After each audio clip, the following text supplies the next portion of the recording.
UP board online classes कक्षा 9 गणित exercise है 7.1। एक्सरसाइज 7.1 का लास्ट क्वेश्चन यानी कि क्वेश्चन नंबर 8 बाकी है। क्वेश्चन नंबर 8 है एक समकोण त्रिभुज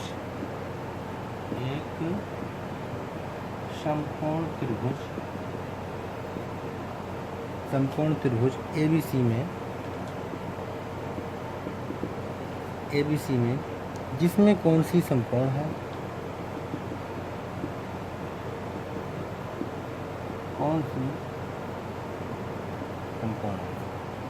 जिसमें कौन सी समकोण है, एम कर्ण AB का मध्य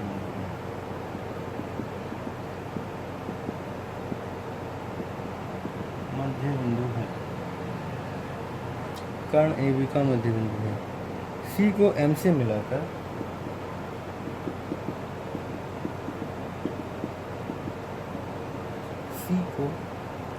मिलाकर D तक इस प्रकार बढ़ाया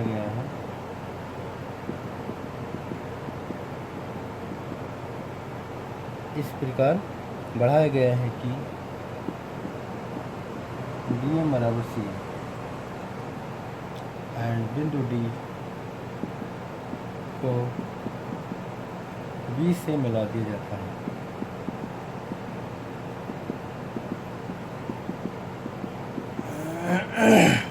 B को D से मिला दिया जाता है। देखिएगा फिगर ये है, एक समकोण त्रिभुज ABC कोई त्रिभुज है, ये रहा हमारा ABC,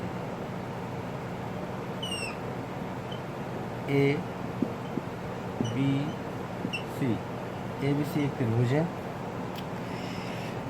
कौन सी समकोण है, यानी कि C यहाँ पे 90 अंश है। कर्ण, ठीक है, कर्ण क्या है, ये है M कर्ण AB का मध्य बिंदु है, यानी कि M जो है इस कर्ण AB का मध्य बिंदु है। ठीक है, कर्ण क्या है, AB, ये लाइन पूरी AB है, AB का मध्य बिंदु M है। C को M से मिलाकर D तक बढ़ाया जाता है, यानी आगे तक इसको बढ़ाते हैं। C को M से मिलाते हुए तो आगे कहीं पॉइंट बनेगा, उसका नाम देंगे D। D तक इस प्रकार बढ़ाया जाता है कि DM बराबर CM, यानी कि ये दूरी इस दूरी के बराबर है। पहले तो इन्होंने ये क्या रखा, ये दूरी इसके बराबर है, मध्य बिंदु है। अब ये दूरी भी इस दूरी के बराबर दे रखी है। ठीक है, अब 3 पार्ट इन्होंने दिए हैं। पहला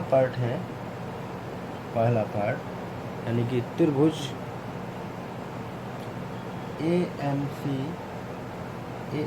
सरगांश में त्रिभुज BMD के। ठीक है, पहला पार्ट AMC सरगांश में BMD के। DBC समकोण है। सेकंड पार्ट है एंगल DBC समकोण है। DBC यानी ये कोण 90 अंश आना है। अच्छा जी, चलो देखते हैं कैसा आता है। समकोण है, 2 पार्ट तो ये हो गए, और आगे अगला पार्ट है त्रिभुज। थर्ड पार्ट है त्रिभुज DBC सरगांश में त्रिभुज ACB के। ओके, एंड चौथा पार्ट है CM बराबर हाफ AB। 4 पार्ट इस क्वेश्चन में है। अब क्वेश्चन आपका कंप्लीट हो चुका है। देखिएगा क्या क्या क्वेश्चन में दिया है, इन चारों पार्टों को लेके हमको 4 ऑप्शन इसके तैयार करने हैं। ये रहा था क्वेश्चन। सबसे पहले AMC यानी ये त्रिभुज BMD इतने के सरगांश में हमको प्रूव करना है, तो आसानी से हो जाएगा। अब त्रिभुज AMC तथा त्रिभुज BMD में, इसमें और इसमें ले लेते हैं, इन 2 त्रिभुजों में ये भुजा इस भुजा के बराबर है, यानी AM बराबर BM, एक ही साइड हो गया। ये भुजा इस भुजा के बराबर है, और ये भुजा इस भुजा के बराबर है। DM बराबर CM, DM CM ये भी बराबर है भाई, ये भी साइड होगी, और ये कोण इस कोण के बराबर होगा, क्योंकि कैसा कोण होगा, शीर्षाभिमुख कोण होगा, और शीर्षाभिमुख कोण आपस में बराबर होते हैं। यानी कि कोण AMC इक्वल टू होगा BMD बी एम डी, ये हो गया एंगल। एस एस ए यानी दो एंगल, दो साइड बराबर हैं और एक एंगल बराबर है, तो ये त्रिभुज इसके सर्गांशम है। यानी कि त्रिभुज ए एम सी सर्गांशम है त्रिभुज बी एम डी के, यानी दो भुजा और एक कोण बराबर है, तो ये त्रिभुज सर्गांशम हो गया। पहला पार्ट ओके हो चुका है। आगे कहा है डी बी सी समकोण है, यानी ये कोण 90 अंश होना चाहिए। ये 90 था, ठीक है, इसका मध्य बिंदु ये कट के गया तो ये 45 हुआ होगा और ये भी 45 हुआ होगा। अच्छा, ये कोण, ये भुजा इस भुजा के बराबर है, ये इसके बराबर है, ये सर्गांशम हो चुके हैं। हाँ सर्गांशम है, तो ये त्रिभुज सर्गांशम है, तो ये सर्गांशम हो जाएगा, सर्गांशम होगा तो ये 90 वो भी 90 होगा। अब अगला पार्ट पहले देखते हैं, पहले ये देख लें डी बी सी सर्गांशम है, डी बी सी ए सी बी के, ये अगर सर्गांशम है तो 90 तो ऑलरेडी हो ही जाएगा। और 90 पहले हमको बताना है। अगर पहले की बात करते हैं तो ये बराबर और ये बराबर, ये मध्य बिंदु था और ये मध्य बिंदु, ये दोनों सर्गांशम आ गए। सर्गांशम आ गए तो संगत भुजाएं इनकी बराबर आ गई हैं, ठीक है। यानी कि इसके सामने का कोण ये और इसके सामने का कोण ये होगा। और चूँकि इसके सामने का जो कोण था, इस भुजा के सामने का कोण ये, इसका आधा 45 अंश होगा, तो इसके सामने का यहाँ भी 45 होगा, ठीक है। और यहाँ 45 है तो ये वाला भी 45 होगा, ये 45 है तो ये पूरा 45 90 हो जाएगा, ठीक है। क्योंकि इसके सामने का 45 हुआ, ये बराबर है, बराबर भुजा के सामने कोण बराबर होते हैं, ये भी 45 और ये भी 45, आधा ये बांटा था, इसके सामने का 45, इसके सामने का 45। तो उसी कंडीशन में जब 45 हो चुका है और इसके सामने का ये 45, तो यहाँ पे भी 45 ही बचेगा। चूँकि ये कोण इस कोण के बराबर है, ये बराबर है तो ये 45 भी बचेगा, ये 45 है तो ये भी 45 बचता है, क्योंकि सीधी रेखा नज़र आ रही है।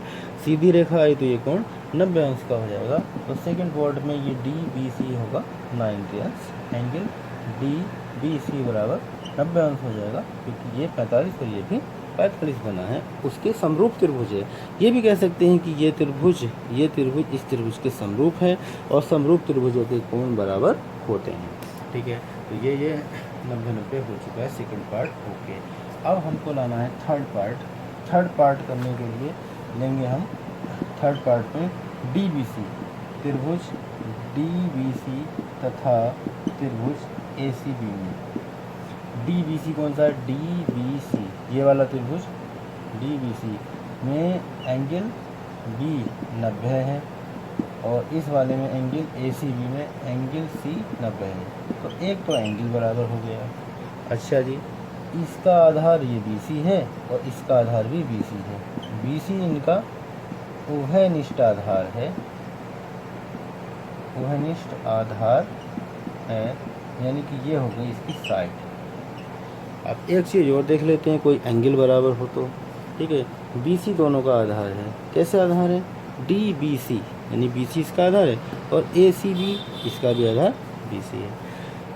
ये 90 है और ये आधार इक्वल। अब देखना है एक और कोण बराबर हो, तो यहाँ पे 45 था, ये 45 था, ये 45 है, तो ये कोण इस कोण के बराबर हो जाएगा, ठीक है। जब ये कोण इस कोण के बराबर होगा तो उस अवस्था में ये सर्गांशम हो ही जाएंगे। वैसे भी ये बराबर था, ये बराबर था, ये त्रिभुज सर्गांशम आए थे, तो ये भुजाएं ये बराबर हुई होंगी, तो ये कोण भी बराबर हुए हैं। तो एंगल बी डी सी बराबर है एंगल बी एस सी के, ये जितना ये होगा उतना ही ये होगा एंगल। तो त्रिभुज डी बी सी सर्गांशम होगा ए सी बी के। ये हो गया थर्ड पार्ट, ठीक है, ये सर्गांशम। तो तीसरा दिखाना सी एम बराबर हाफ ए बी, चौथा पार्ट है सी एम बराबर हाफ ए बी, यानी कि ये और ये बराबर आ चुके हैं। जब थर्ड पार्ट में ये त्रिभुज इसके सर्गांशम हो गया है तो ए बी बराबर हो गया है सी डी। देखिएगा थर्ड पार्ट में ये त्रिभुज और ये पूरा त्रिभुज सर्गांशम हो चुके हैं। जब दो त्रिभुज सर्गांशम होंगे तो उसके कर्ण भी बराबर होंगे, यानी कि ये ए बी और सी डी आपस में बराबर होंगे। तो सी एम कौन सा होगा, इसका आधा होगा सी डी का, तो सी एम बराबर हो जाएगा, सी डी को हम लिख सकते हैं 2cm, ठीक है।